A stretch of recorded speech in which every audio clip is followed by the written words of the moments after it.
आगे मोदी सरकार की तरफ से तीनों केंद्रीय कृषि कानूनों को रद्द करने की घोषणा के बाद कांग्रेस आज किसान विजय दिवस मना रही है। देश के अलग अलग हिस्सों में कांग्रेस नेता विजय रैली आयोजित कर रहे हैं। कांग्रेस नेताओं का साफ तौर पर यह कहना है कि देश भर में पेट्रोल और डीजल की कीमतों के रोलबैक के बाद कृषि कानूनों को निरस्त करना केंद्र सरकार का दूसरा बड़ा फैसला है, जो आम जनता के बड़े विरोध के बाद लिया गया है। अलग अलग जगहों से सामने आ रही तस्वीरें बता रही है कि विपक्ष इसे भुनाने के लिए पूरी तरह से तैयार है। इस बात में कोई दो राय नहीं है कि यहां पर एक तरफ किसानों को जीत मिली है, हालांकि इसे आधी अधूरी जीत के तौर पर देखा जा रहा है। ये बात सीधे तौर पर कही जा रही है कि जब तक संवैधानिक प्रक्रिया के तहत ये तीनों कृषि कानून रद्द नहीं होते, तब तक हम इसे आधी अधूरी जीत मानेंगे। लेकिन इसी बीच आप यहां पर ये देखिए, कांग्रेस ने अपनी रणनीति तैयार कर ली है और कांग्रेस की तरफ से आज पूरे देश भर में किसान विजय दिवस रैली निकाली जा रही है, कैंडल मार्च निकाला जा रहा है। चाहे आप किसी भी जिले की तस्वीरें उठाकर देख लीजिए, कोई भी क्षेत्र की तस्वीरें उठाकर देख लीजिए, तो केंद्र ने कृषि कानून वापस लेने की घोषणा की थी, ऐलान किया था, जिसके बाद तमाम राजनीतिक दलों की तरफ से लगातार प्रतिक्रियाएं सामने आ रही थी। कांग्रेस खास तौर पर एक्टिव नजर आ रही है और कांग्रेस की तरफ से लगातार ये बात कही जा रही है कि हम इस मुद्दे पर अपनी आवाज को शुरुआत से ही बुलंद करते रहे हैं। हम इस मुद्दे पर शुरुआत से ही अपना स्टैंड क्लियर करते रहे हैं। खास तौर पर राहुल गांधी ये कहते हुए नजर आते हैं कि हम और हमारा जो स्टैंड है, हम इसको शुरुआत से क्लियर रखे हुए हैं। संसद से लेकर सड़कों तक हमने आवाज बुलंद की है और ये किसानों के संघर्ष का नतीजा है, किसानों के संघर्ष का ये परिणाम है। किसानों के साथ जो इम्तिहान लिया जा रहा था, परीक्षा ली जा रही थी, उसका ये परिणाम आया है। इस मसले पर बातचीत करने के लिए और कांग्रेस का पक्ष रखने के लिए हमारे साथ कांग्रेस प्रवक्ता रमेश बामल जुड़ गए हैं। रमेश साहब, लगातार ये सवाल खड़े हो रहे हैं कि कांग्रेस इस मुद्दे को भुनाने की कोशिश कर रही है, जबकि ऐसा नहीं होना चाहिए था। विपक्ष इस मुद्दे को भुनाकर अपनी राजनीति चमका रहा है।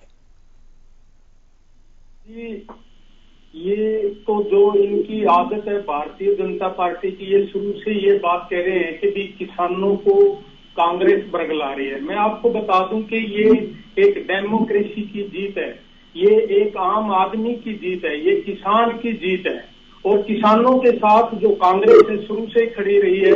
हमारी कांग्रेस अध्यक्ष बहन शैलजा जी 31 दिसंबर को रात को बॉर्डर पे पहुंची और किसानों के साथ रही और उनके साथ नए साल में उनके साथ रहे। राहुल जी ने ट्रैक्टर रैली निकाली और इस मुद्दे को बड़े जोर शोर से उठाया, बार बार ज्ञापन दिए हैं, हस्ताक्षर अभियान चलाया पूरे हरियाणा से और लाखों लोगों के साइन करा के हस्ताक्षर और वो सबमिट किए हैं माननीय राष्ट्रपति जी को। अब जो ये बात कहते हैं ये कि जिस तरह से महंगाई, तेल और ये बाकी चीजें आपके सामने हैं, चाहे खाद्य पदार्थ हैं, चाहे तेल है, चाहे रसोई गैस है और ये जो किसान बिल है, इसके ऊपर कांग्रेस पुरजोर एजिटेशन कर रही है। कांग्रेस एक नेशनल राष्ट्रीय पार्टी है, राजनीतिक दल है और सबसे पहले तो कांग्रेस ने इस मुद्दे को उठाया था जब ये काले बिल आए थे और उसी दिन से कांग्रेस सड़कों पे है। तो इसमें एक डेमो आज आम आदमी का जिस तरह शोषण किया था, तो ये बैकफुट पे आए प्रधानमंत्री जी और हम धन्यवाद करते हैं कि प्रधानमंत्री जी का एक साल के बाद रमेश जी, किसान लगातार इस बात को कहते रहे हैं कि हमें किसी राजनीतिक दल से कोई लेना देना नहीं है, कोई सरोकार नहीं है, कोई ताल्लुकात नहीं है, हम सभी की राजनीति को अच्छे तरीके से समझते हैं। तो आप उन किसानों के लिए कर रहे हैं जो सीधे तौर पर अपना स्टैंड क्लियर रखते हैं कि ये सब कुछ वोट बैंक के लिए हो रहा है, ये सब कुछ वोटों की राजनीति के लिए हो रहा है। किसान लगातार ये बात कहते रहे, मतलब कि आज देश की राजनीतिक पार्टियों पर, देश के राजनीतिक दलों पर किसानों का भरोसा उठता जा रहा है। यस जी, आप ये बताइए कि लखीमपुर में वहां जिस तरह से गाड़ी चढ़ा के जिस तरह से हमारे गृह मंत्री के बेटे ने किसान की हत्या की है, ये रोज हत्या की है, किसानों के ऊपर अत्याचार हुए हैं, तो क्या कांग्रेस एक राजनीतिक दल है? तो क्या उसको किसानों की सपोर्ट्स में आना कोई गुनाह था? तो जो किसान ये कह रहे हैं कि सारे राजनीतिक दल है, वो क्या कहते हैं, इस बात से कांग्रेस का सरोकार नहीं है। कांग्रेस तो ये कहती है कि वो किसान हितैषी है, मजदूर हितैषी है, व्यापारी हितैषी है और हमेशा हितेश में रही है और हमेशा इनके सपोर्ट में खड़ी रही है। और आज जो आम आदमी का शोषण हुआ था, जो आज ये एक डेमोक्रेसी की जीत है, जो आज आम आदमी रोटी के लिए तरस रहा है। अभी आप स्वच्छता के बारे में बात कर रहे थे, मैं उसके बारे में ज्यादा टिप्पणी नहीं करना चाहता कि ये सर्टिफिकेट किसने दिया है स्वच्छता पे। आप गांव में जाइए, आप शहरों में जाइए, अरे सड़कों तक का तो इतना बुरा हाल है। आप जींद में एंट्री करिए कि आपकी ऊंचाना में एंट्री करिए, आपकी गाड़ी क्रॉस नहीं कर पाएगी वहां से। आप स्वच्छता की बात कर रहे हैं, चारों तरफ इतनी गंदगी पड़ी है, ढेर पड़ी है। आप पंचकुला में देखिए ना, गंदगी के ढेर पड़े हैं, इतने एजिटेशन हुए हैं। तो ये जो सारी आज मैनिपुलेशन करके जो सरकार के साथ, जो सरकार ने जो आज 7 साल में जो हिंदुस्तान का बेड़ा गर्क किया है, वो उसको कवर अप करने की कोशिश कर रहे हैं। अब कितने, अब तोमर जी ने बोला, दलाल जी ने बोला, खट्टर साहब ने बोला, विद जी ने बोला, सबने बोला कि ये बिल वापिस नहीं होंगे। अजय चौटाला ने भी ये स्टेटमेंट दी, मैं आपको उनकी क्लिप भेज देता हूँ कि बिल है ना जो, वो बनने के लिए होते हैं, लागू होने के लिए, वापिस होने के लिए नहीं है। यदि इन बिलों में कमी थी तो इन्होंने जब मीटिंग की तो क्यों कहा कि हम। रमेश जी, आपको ये भी याद होगा कि सांसद रवनीत बिट्टू ने क्या कहा था, आपको ये भी याद होगा, फिर उसका भी जिक्र कर दीजिए। हमें सबका याद है, तो बता दीजिए ना क्या कहा था आपके सांसद रवनीत बिट्टू ने। सबने सब कुछ बोला, बता दीजिए ना किन शब्दों का किसानों के लिए प्रयोग किया गया था, बताइए। वो आप बताइए ना कि आप पैरवी करिए एज ए प्रवक्ता ऑफ दी बीजेपी। हम किसी की पैरवी नहीं करते हैं सर, किसी की पैरवी नहीं करते हैं। जो हकीकत है वो हकीकत है। जब आप इन सारी बातों का जिक्र कर रहे हैं अपने आप को बचाने के लिए, तो आप अपने सांसद का भी तो जिक्र करिए ना। आप ये बताइए कि कैप्टन ने क्या कहा, फिर कैप्टन ने पंजाब में क्या कहा। तो इसलिए तो मैं ये लगातार कह रहा हूं कि देश के किसानों का जो भरोसा है वो राजनीतिक दलों से उठता जा रहा है। वो सीधे तौर पर राजनीति को समझ रहे हैं कि भैया ये तो हमें वोट बैंक के नजरिए से देखते हैं। क्योंकि यूपी में चुनाव है 2022 में, वहां पर प्रियंका गांधी लगातार एक्टिव है, वहां पर बीजेपी एक्टिव है, वहां पर डैमेज कंट्रोल की स्थिति पूरी तरीके से बनी हुई है। और यह भी एक कारण माना जा रहा है कि बीजेपी ने ये जो तीनों कृषि कानून वापस लिए हैं, ये एक डैमेज कंट्रोल है। बिल्कुल बिल्कुल बिल्कुल। जो बीजेपी ने जो इलेक्शन को, क्योंकि इनको किसान है जो गांव में घुसने नहीं दे रहे थे, ये इस लायक नहीं थे, अपना मुंह दिखाने लायक नहीं थे बीजेपी के नेता के गांव में जाके लोगों से वोट मांगे महंगाई के नाम पे, और जो किसानों के खिलाफ जो ये 3 कृषि कानून लाए हैं। तो इन्होंने क्या करा, अपना डैमेज कंट्रोल के लिए, वोट लेने के लिए। आज भी जनता को तसल्ली नहीं है, एमएसपी बिल क्यों नहीं लेके आए। इनको कल संसद बुला के, कल एक दिन के लिए बुला के एक सिर्फ ऑर्डिनेंस लाना, ऑर्डिनेंस ला के बिल कैंसिल करते हैं। तो किस चीज की इंतजार हो रही है, अभी भी कोई तसल्ली नहीं कि प्रधानमंत्री के इसको लेकर सवाल पूछेंगे। अगर हमारे साथ बीजेपी प्रवक्ता जुड़ते हैं तो इसको लेकर सवाल पूछेंगे। रमेश जी, मैं आपको माफी के साथ रोकना चाहूंगा। यहां पर हमारे साथ हमारे संवाददाता रवि कालीरमन जुड़ गए हैं। ग्राउंड जीरो से रिपोर्ट भी लेना बहुत जरूरी है। रवि कालीरमन, फिलहाल ग्राउंड जीरो से रिपोर्ट क्या मिल रही है, अपडेट क्या है?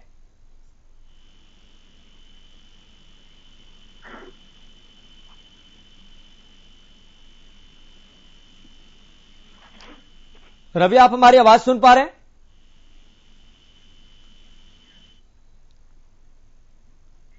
चलिए, लगता है कि रवि तक हमारी आवाज नहीं पहुंच पा रही है। दोबारा से संपर्क साधने की कोशिश करेंगे। रमेश जी, लेकिन बड़ा सवाल यहां पर यह है कि इस मुद्दे का अब हल किस तरीके से होगा। किसान तो यह कह रहे हैं कि हल हम तभी मानेंगे, जीत पूरी तभी मानेंगे जब संवैधानिक प्रक्रिया के तहत इन तीनों कृषि कानूनों को वापस ले लिया जाएगा। इन बिलों को रद्द किया जाएगा, पहली बात।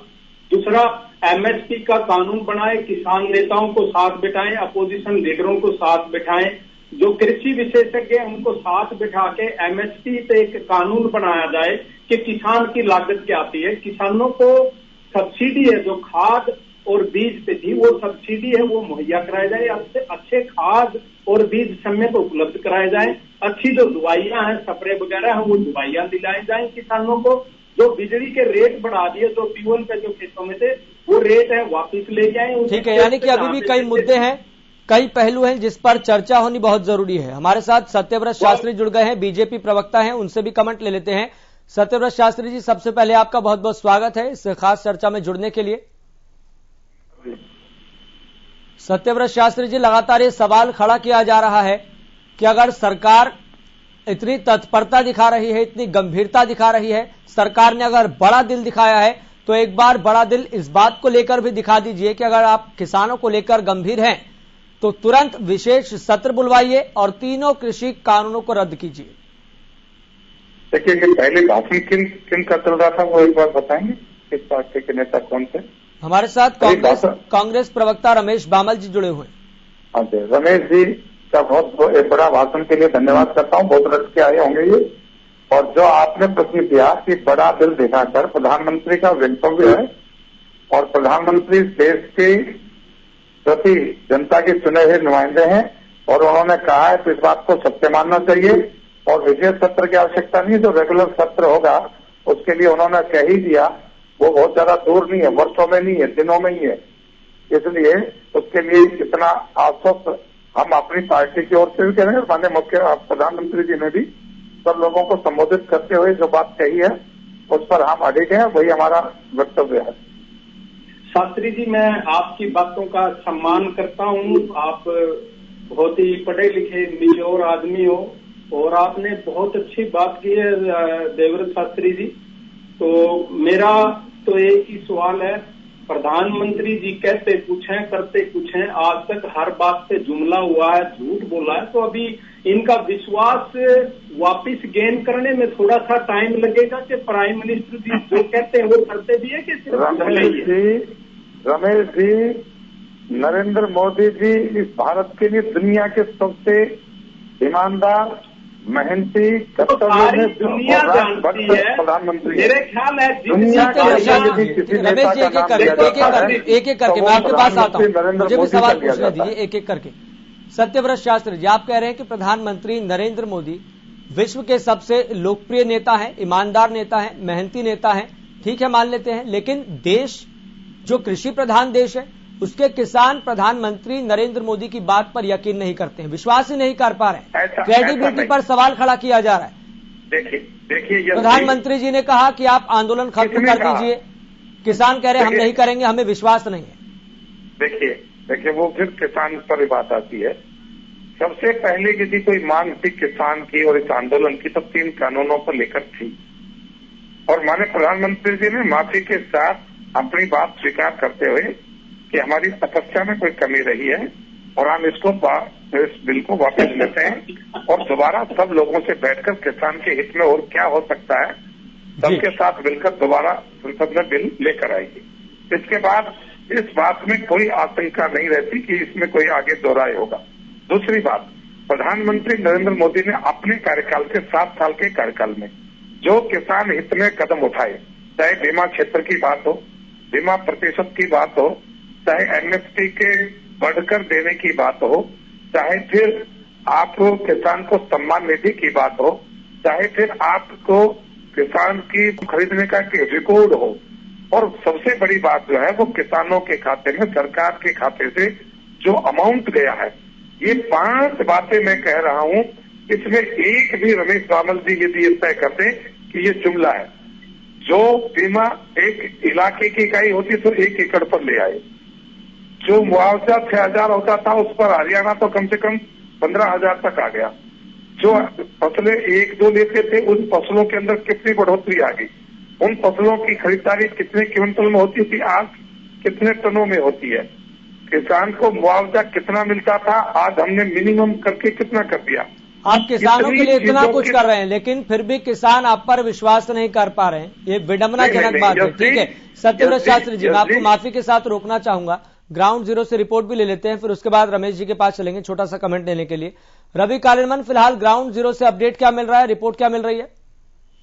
जी बिल्कुल, देखिए लगातार कांग्रेस विजय दिवस मनाने में जो है कहीं ना कहीं जिस प्रकार से शीर्ष नेतृत्व की तरफ से कहा गया था कि किसान विजय दिवस जो है आज के रूप में मनाया जाए, तो लगातार उस लोगों से जो है ज्यादा से ज्यादा जो है लोगों के साथ मिलकर जो किसानों की जीत का जश्न है वो कहीं ना कहीं कांग्रेस किसानों के साथ मिलकर बनाती हुई नजर आ रही है। और लगातार जिस प्रकार से कैंडल मार्च की बात की जा रही थी या फिर रैलियों की बात की जा रही थी, वो तमाम जो प्रयास हैं कांग्रेस के, जिस प्रकार से लगातार कांग्रेस शुरू से ही, पहले दिन से ही जो है किसान आंदोलन के समर्थन में खड़ी हुई नजर आई थी। हालांकि उसके बाद जो है कल जो है प्रधानमंत्री नरेंद्र मोदी ने जो है तीनों कृषि कानून जो है उनको रिपील करने की जो है ऐलान किया। उसके बाद से ही लगातार जो है तमाम विपक्षी दल किसानों के साथ मिलकर उनकी जीत का जश्न साझा करने में लगे हुए हैं। तो कांग्रेस की तरफ से कॉल दी गई थी, कांग्रेस की तरफ से कहा गया था कि आप जो है कैंडल मार्च निकालिए, आप जो है रैलियां करिए।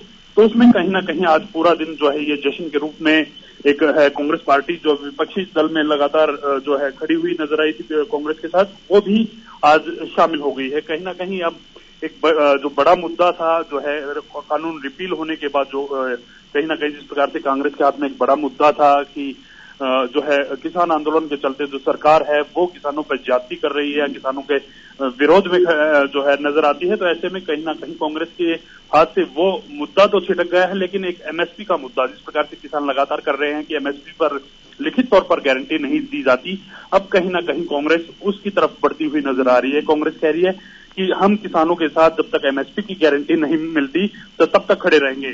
तो एक मुद्दा छिटक गया, दूसरा मुद्दा हाथ है। लेकिन देखने वाली बात यह है कि जिस प्रकार से कमेटी बनाने की बात की गई थी एमएसपी पर, और एमएसपी पर कोई फैसला सरकार लेती है तो कांग्रेस के पास जो दूसरा मुद्दा था वो भी कहीं ना कहीं छिटक जाएगा। फिलहाल जो है कांग्रेस किसानों के साथ मिलकर जो है जश्न बना रही है। जी चलिए रवि, बहुत बहुत शुक्रिया ग्राउंड जीरो से रिपोर्ट देने के लिए। सत्यव्रत शास्त्री जी, आपका भी बहुत बहुत शुक्रिया इस खास चर्चा में जुड़ने के लिए। रमेश बामल जी, आपका भी बहुत बहुत शुक्रिया इस खास चर्चा में जुड़ने के लिए। तो विपक्ष की विजय रैली है, लेकिन देखना होगा इस विजय रैली के जरिए जो सियासी जमीन है कितनी तैयार हो पाती है। लेकिन इतना जरूर आप ध्यान रखिए कि किसान हर चीज का, हर राजनीतिक दल का बारीकी से आकलन कर रहा है कि कौन उनके सच में साथ है और कौन नहीं है। फिलहाल मुझे दीजिए इजाजत, देखते रहिए हरियाणा।